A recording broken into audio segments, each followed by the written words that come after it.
பிரம்மனுக்கு மூடு வந்து ஒன்ன படைச்சிட்டான், அடிக்காமனுக்கு மூடு வந்து என்ன அனுப்பிட்டான்.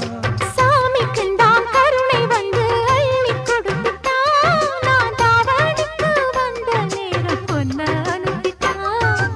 வாழ்ந்தாக வேண்டுமே வளைந்தாடு கண்மணி, வண்டாடும் பூவுக்கு வலிக்காது அம்மணி. உலுக்குத்தான் பறிக்கணும் உதிராது மாங்கனி. அன்ன கிளி அந்த கிளி அத்த பெத்த வண்ண கிளி, கூட்டுக்குள்ள இடம் இருக்க வசதி எப்படி? முன்னழகு மூச்சு வாங்கி நிக்குதடி, உன் பின்னழகு பித்தங்கொள்ள வைக்குதடி. நீ எந்த ஊரில் வாங்கி வந்து இந்த செக்குப்பொடி?